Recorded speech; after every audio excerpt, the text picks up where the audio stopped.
This week on Aliens Explored, we will be discussing The Men in Black.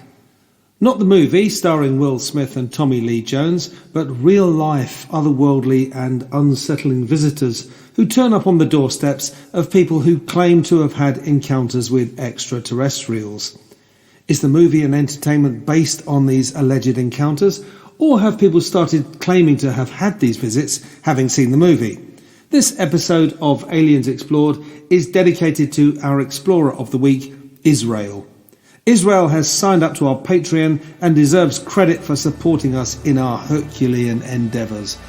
Check out our Patreon at patreon.com/Aliens Explored and find a tier that's right for you.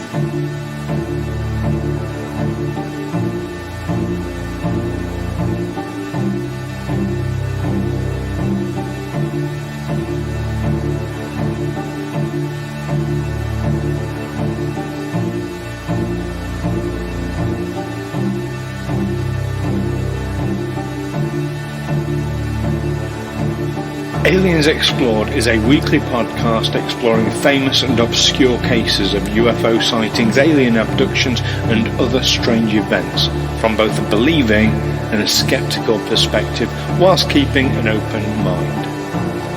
I'm Stu Jackson, a professional actor and amateur ufologist with a particular interest in the crop circle phenomenon. I'll be debating that otherworldly visitations are real. The truth is out there. And I'm Neil Kelly. I'm a professional actor as well and used to work for the military as an intelligence analyst. I'll be arguing from a more doubtful point of view. I mean, it's all a bit far-fetched, isn't it?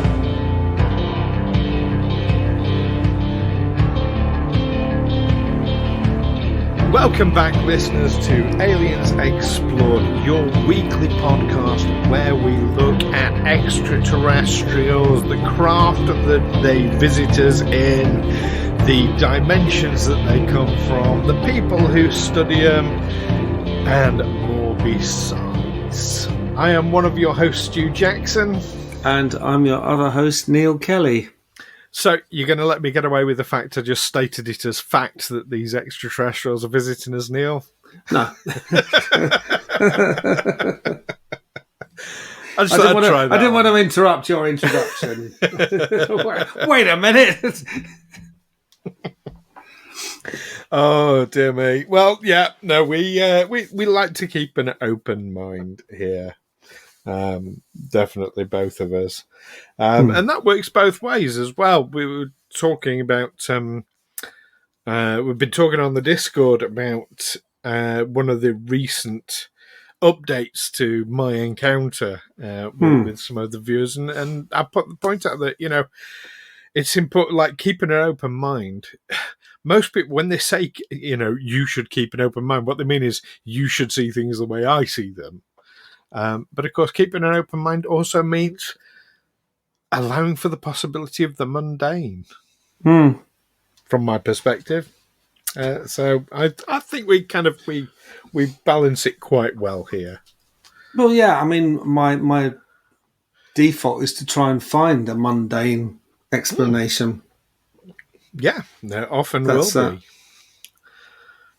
But not always. Not always. I mean, not always. Yeah, the scientific method. You gather your data. You conduct your experiment with it. You test it. You develop a theory. You test that theory with some kind of experiment, and then you arrive at a conclusion. You try as far as possible to eliminate extraneous factors, things that might have an undue bearing on your results, and try and come up with how things work, or in this case, what it was you saw in your study. Yeah, well, investigations are still ongoing, listeners, so we've now sent footage to Ben from Central Utah Paranormal. We'll see what he comes back with. Anyway, that's not what we're here to discuss today. No, we're here to discuss something even more outlandish. Well, now you say that, but actually, do you know what? I can even segue it through from my encounter. It wouldn't be unsurprising if I'd have received a knock on the door to some people in black suits telling me not to talk about it, because we are, of course, here talking about the Men in Black today. So I think we're all familiar with the movie. You must have seen the movie, I'm guessing. Neil. I've seen the movie, a long time ago when it was new. So we're 26 years ago. 26 years ago. There have been a couple of sequels, haven't there? There have indeed. And a cartoon. Is it a Marvel Comics thing? It was it Marvel? I think it was. Yeah. It was definitely a graphic novel first, and then that was taken and made into the film with Will Smith. And they did they do a cartoon about it? I'm sure there was a TV cartoon, yeah. Okay. There's definitely been a couple of sequels to the movies. They're entertaining, and it raises awareness about the actual real Men in Black. Does it though? I thought it did exactly the opposite. This is just the fantasy stuff. This is all. They're these Men in Black who come from Roswell, and yes, they know all these aliens. They're all from different planets, and they're friends with them, or they hunt them down when they go rogue. Tommy Lee Jones stops off at the newsstand to pick up his copy of the National Enquirer because that's where all he guesses all his intelligence. All that stuff is true. I thought it was just a funny spoof. But what you're saying is there are actually Men in Black who come knocking on your door when you report something. Well, I'll cite paranormal. Some examples, some cases where this has actually happened. But are you suggesting that, and I quite like this theory, that the movie is an example of disinformation by the media, in very much the same way that Boris Johnson, and in this bizarre interview he did once, following Brexit, started talking about as a hobby, he used old crates and turned them into London buses, models of London buses. It was like the most bizarre, batshit crazy interview ever. And he looked like an absolute lunatic when doing it. But the idea was behind it, and it didn't work. Your theory is, Okay, my theory is that if you Google Boris Johnson bus, that this would have come up as the biggest thing, not the one where he lied to the public about giving money to the NHS that we were sending to the famous EU, which Brexit we weren't. Which we weren't giving. Which anyone who's been foolish enough to be associated with Boris Johnson has since been thrown under. Oh yeah. Did it work? Did that ruse work? Is that what comes up when you Google Boris Johnson buses? It didn't, but I can't think of any other reason why you would come up with something so ridiculous. Oh, yes, I make London buses out of old fruit crates as a hobby. No. Find it very relaxing, painting all the people inside, and it looks like, I like to imagine them going to work. I mean, it is bizarre, but he is I think he's a deeply stupid man. I think he's a dangerously intelligent man. I don't think so. I think he's No, I mean, I'll be insulting you if I said he's a stupid person's idea of a clever person. But he's very well educated. He's had the kind of education you or I could never afford. Oh, no, absolutely. But, I haven't had an expensive classical education. I've never learned Latin. But even I can tell that when Boris Johnson switches into Latin, as he's waffling away, he was only going to Latin, he's using it in much the same way that Del Boy Trotter uses French. What we're getting is the posh public school equivalent of Mange tout, Rodney, Mange tout. He's just saying stuff. He's not. It doesn't clarify anything when he uses it. It's a totally pointless use of. It's just filling space, isn't it? And some people are impressed by it. I see him as an intelligent person in a very deeply manipulative and sociopathic way. But anyway, we're getting off the topic. So what I'm asking you is, are you seeing the 1997 Men in Black movie as a form of disinformation in the same way, so that if you Google Men in Black, you just get spammed with information about the movie rather than the actual thing.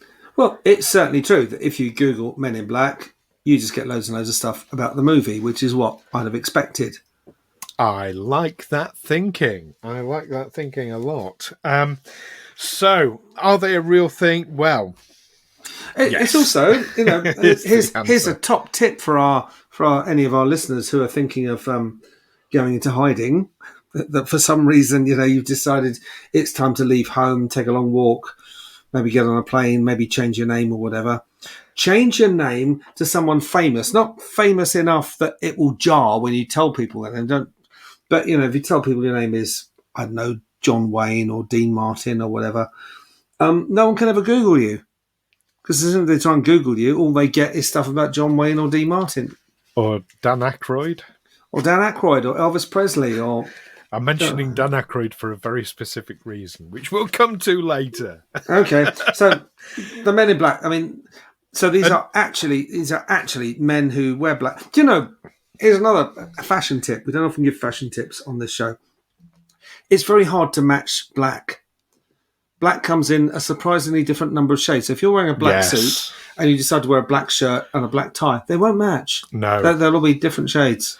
No, if you buy black trousers and a black jacket from different suppliers, they won't be the same black. It won't be the same black. That's very true. And going back on your, if you're named change your name to that of a famous person, there is a much more famous than me, Stu Jackson. Is there? Yeah, he's a basketball player in the United States. Well, we're on the name of Jackson. Do you remember? We're not mentioning Michael, are we? No, yeah, Michael. Oh, yeah, God. I'm old enough to remember when "Blame It on the Boogie" was first in the charts, and it was written by a guy called Michael Jackson. Mm-hmm. But it was a different Michael Jackson. Yes, an older man, and he I think he got into the top 20 in the UK charts, and then as he was going down the charts, the Jacksons, with their cover of "Blame It on the Boogie," were coming up the charts, and they crossed over somewhere in the top 30. And I think the Jacksons took it to number one. So obviously, the other Mike Jackson was never really heard from again, possibly because he, having that name means you try and Google him, you're never going to find him, are you? Because he's Michael Jackson. Absolutely. But yeah, there were two versions of that song, both by a guy called Mike Jackson. There are multiple versions of many, many, many famous songs. Anyway, is this why you predicted this might run into a 2 episodes? This is really getting way. That's digression on the digression. So, all right. So, is there an official agency who send out people in black to come and question people who have had? No, but there might be an unofficial one. They're a real thing. I'm going to caveat that. I believe they're a real thing. Well, no, wait a minute. I mean, you and I could go and buy a pair of black suits. Actually, I've got a black suit. Doesn't need a black tie. I've got a black tie. So I've been to a few funerals lately. Black got shirt, sunglasses. So you and I, every time we read a story in what's the equivalent here, the Sunday Sport or something about someone having an alien encounter, we could go and dress up in black and we could go and knock on their door. Well, yeah. And demand to know what's going on. Theoretically, you could. So, I mean, it's not just the typical description of the Men in Black. It's not just black suit. I mean, it's dark or black suits. It's not necessarily just black. Also wearing sunglasses. To be fair, the only accounts ever of them have been in the States. Mm-hmm. They're not been. We don't have them here in the UK. And yeah, they are typically associated with driving black Cadillacs, but black Cadillacs that look absolutely pristine, like straight out of the showroom, not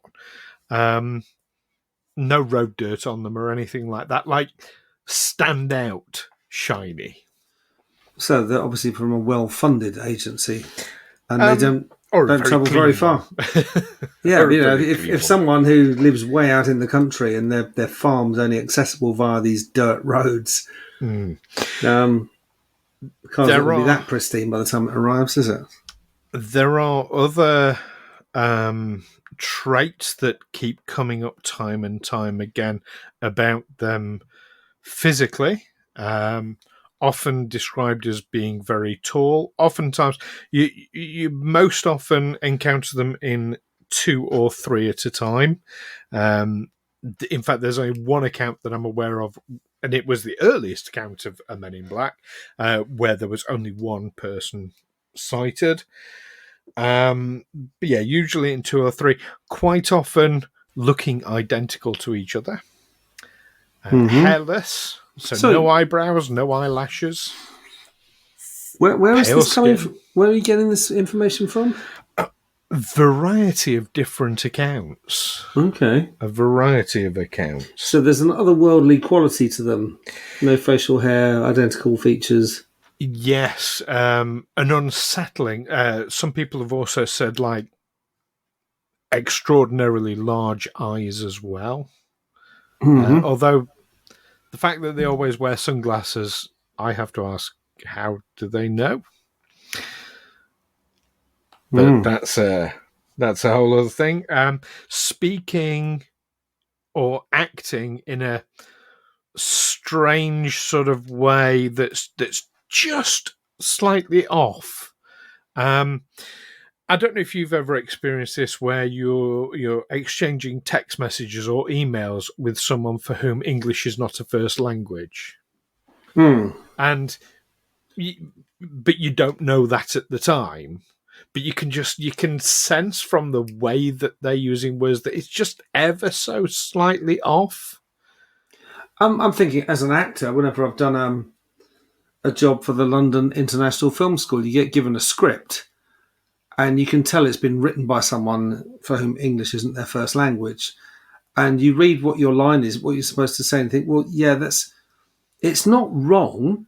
It's grammatically correct, but we don't talk like that. You wouldn't say that. It's a really odd way of saying something. It's just slightly off. Yeah. So very much talking in that way, but not having a foreign accent, moving in a way that just doesn't seem natural. Facial expression. Not facial expressions. Facial features have been repeatedly described as unsettling. I don't know if you're familiar with the concept of the uncanny valley, are you? Is that a phrase you've heard before? That sounds familiar, yeah. Remind me what it is. Remind our listeners what it is. Okay, what it is, it's I suppose you'd call it a psychological trait, whereby a person is greatly unsettled by something that is designed to look human. So think about these incredibly lifelike robots that are being created, and it looks human, but it also, you can tell it's not, but nothing you can specifically put your finger on as to why. That some people are greatly unsettled by that, and that reaction is called the uncanny valley. That's to do with how human-like a machine is, isn't it? And it goes up on a scale that people are kind of comfortable with it, and then suddenly it reaches a stage where suddenly, I'm not so comfortable with this, that the graph dips.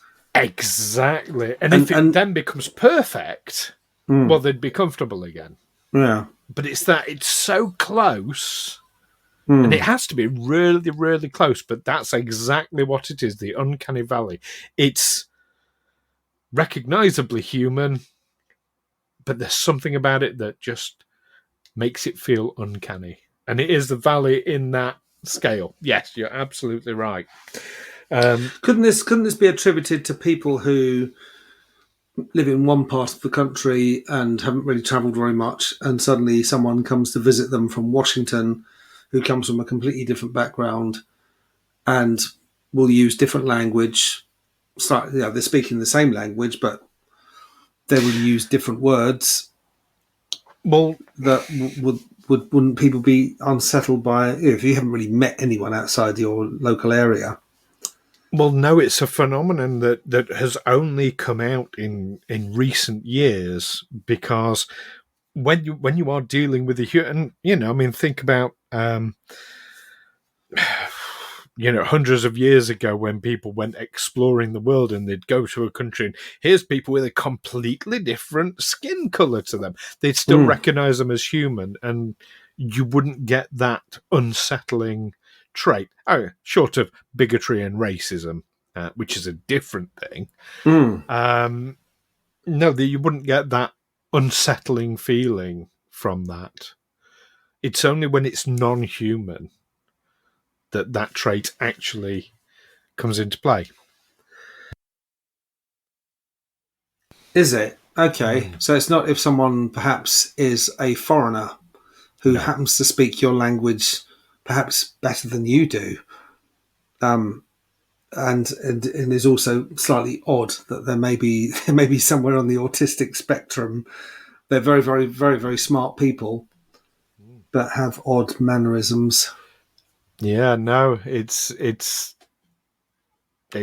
not that. That doesn't have the same effect. Not the same effect, but could you differentiate between that effect you get that you're in the unhappy valley because something human-like, it's very, very human-like, but not quite human enough. It's the uncanny valley, not the unhappy valley. Yeah, all right.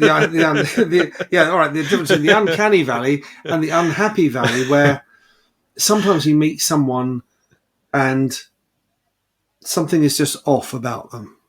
It's nothing to do with the way they speak or where they're from, or there's just something odd about them.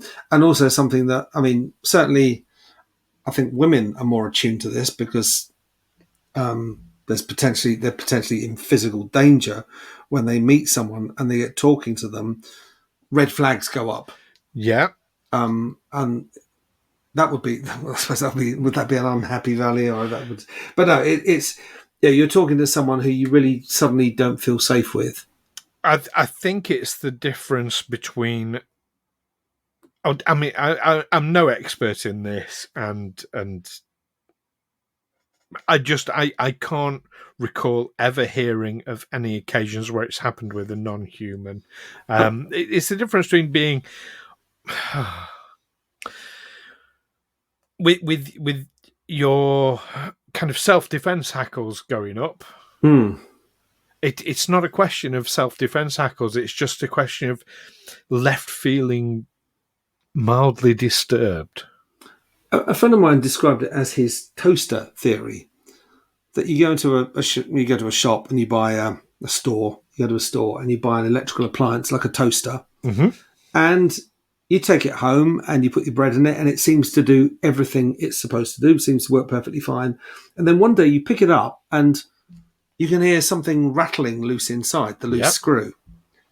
And although it continues to work fine, you don't quite trust it anymore. You know that there's something wrong inside.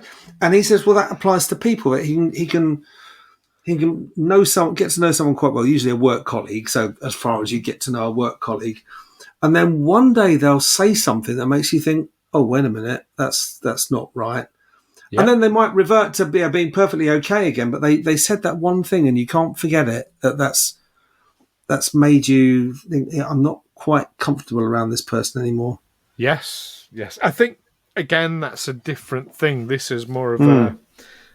it's kind of bypassing the conscious mind. Anyway, we're getting a bit hyper-focused on Uncanny Valley. The point is, people are recognising traits that are just slightly inhuman. Just ever so slightly inhuman. Or inhumane, maybe. Maybe these people come across as... these people walk into your home and you realise, actually, these people are dangerous. These people can really they can ruin my life. We'll come on to the techniques that they use momentarily. In fact, no, let's talk about the tech. Yes, so they will turn up to people who have experienced UFO, like encountered UFOs or people who are UFO researchers. Sometimes other paranormal events as well, but UFO seems to be kind of the core element of the Men in Black. And yes, they will question, interrogate, harass, threaten, allegedly memory wipe as well. Although how you would know if your memory's been wiped, I don't know. Or how you would know it was the Men in Black is beyond me. And of course, not above a bit of assassination either. No, if they can memory wipe, that leaves all sorts of possibilities open, doesn't it? That, you know, I had this really, really weird dream last night, and these strange people turned up on the door, and I think it might have actually happened, but for some reason I can't remember it. But it just sort of came up in a dream, and missing time missing time phenomenon. There we go. But so let's have a look at some of the actual cases where they've been recorded. Way back in 1947, this is the first reported occurrence of the Men in Black. Harold Dahl, he witnessed some UFOs, some donut-shaped UFOs, and this is over in Maury Island. And he was sat in a diner a few days later, and he talked about it publicly, talked about it openly. And he was in a diner when he was approached by, this is the only case of a lone Man in Black, a Man in Black, that I've come across. When he was told, "Oh, this thing you're talking about, you need to stop," and he felt very threatened. okay, And felt the need to stop. That might be good advice anyway, just in terms of keeping your friends, or not getting known as a weirdo. Well, there's that. I think this person at least gave Harold the impression of being sort of a government agent of some description. But didn't identify himself as such in a particular way, as far as we know. As far as we know, there are lots of reports where they have claimed to be government, agents working for the CIA or, whoever. But yeah, but that's the first documented report. There was another one in the mid-50s. Now, this is the first report of one where he described them as, this was a ufologist who was doing some research into a particular UFO case where the UFO itself had crashed, and he had a piece of the metal from the UFO crash. Albert K. Bender, the guy was called, and they turned up at his home, threatened his wife. They said, if we need that piece of metal. He said, look, I haven't got the metal. He hadn't mentioned the metal to them. They knew about it for some reason. And this is before the account became public. He said, I haven't got the metal anymore. It's been sent away for testing. They said, well, if you want your wife to stay as pretty as she is, you'll get it back. Never heard from them again. But he described their features as just slightly unnatural, and their mannerisms as well. But so it seems to be a bit counterproductive. You've got someone who's talking about UFO sightings, UFO crashes. They're telling anyone who'll listen what they've seen, and then they get a visit from the Men in Black who say, "You've got to stop talking about this." They say, "Well, I'm not only going to not stop talking about this, I'm going to talk about you as well." Well, yes. Yeah. Yes, so it seems to be. But you also got to wonder how many people have they spoken to and it's had the desired effect. Yeah, but... They're the people you've not heard about. So this might be, these accounts might be the absolute tiny, tiny, tiny tip of the iceberg. They might be. I'd be interested to know if any of our listeners have heard of this or have had an encounter with the men in black. I would love to hear. Yes, definitely want to hear from listeners about that. We have to assume most of our listeners have had their memories wiped by them. But if anyone who was able to recall something later, we'd be delighted to hear it. Indeed, and do you know what? We've got quite a few more accounts to go through as well, and I'm aware that we have run out of time. So yeah, that's. Let's make this a 2-part episode. Let's make this a part 2. Okay. Because there is a lot to unpick yet.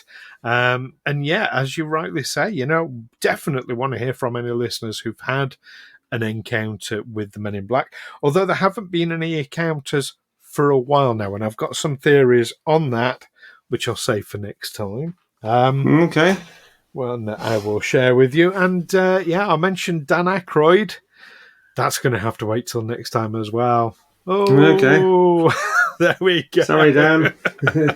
So, join us next time, listeners, when we'll be going into more detail about the Men in Black and finishing off this topic. Or get in touch if you've got something to add or if you've had a visit from the Men in Black. We'd love to have you on the show. Definitely. Let's throw this one open, shall we? Let's throw it wide open. If you are a Man in Black.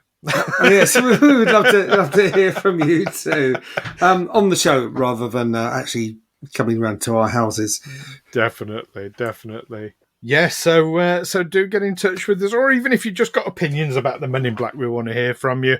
You can get in touch via the usual means through Facebook and Twitter or YouTube by searching Aliens Explored. You can email us aliensexplored@gmail.com, or if you are one of our Patreon subscribers, then you get access to our exclusive Discord server. Links are all below. Yeah, looking forward to next time talking more about the Men in Black. In the meantime, keep watching out for those secret agents, and I don't know what they're but you know what? Keep watching the skies. Catch you later. Bye-bye. See you next time. Aliens Explored is a Figo Films production in association with Juicy Falls. Music by Darren Mafucci and editing by Stu Jackson. Find us on Twitter and Facebook by searching Aliens Explored or visit aliensexplored.com.